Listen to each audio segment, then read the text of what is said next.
नमस्कार मित्रांनो. तर आता आपण आलेलो आहे विलास काका भालेराव किरण विलास भालेराव यांच्या घासाच्या प्लॉटवरती. बघू शकता हे वडनेर भैरवचे प्रगतिशील शेतकरी आहे.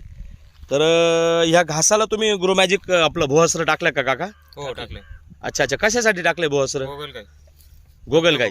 तर गोगलगाईवर काय रिझल्ट आला तुम्हाला? खूप छान रिझल्ट आला आहे. खूप छान रिझल्ट आलेला आहे. आणि हा घास आता आहे 3 वर्षाचा. अच्छा. दुसऱ्याच वर्षी आम्ही मागच्याच वर्षी वापरलो होतो हां हां आणि या वर्षी पण टाकलंय.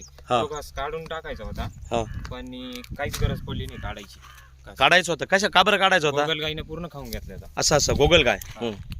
हा, अरे बापरे, तुम्ही बघू शकता शेतकरी मित्रांनो, या गोगलगाई इथं मरून पडलेले आहे, डेथ झालेले आहे सगळ्या.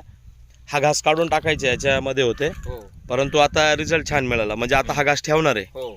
तर गोगलगाईवर शेतकरी मित्र हो, हे आपलं ऑर्गॅनिक भुवास्त्र प्रोडक्ट आहे. याच्यापासून मानवी शरीराला कोणती जीवितहानी नाही. तर याचा परिणाम तुम्ही आपण बघताच आहे लाईव्ह. तर गोगलगाई सगळ्या मृत पावलेल्या आहे. तर हा आपला रिझल्ट आहे. धन्यवाद धन्यवाद. तर प्रत्येक शेतकऱ्याने गोगलगाई वगैरेसाठी वापरावा.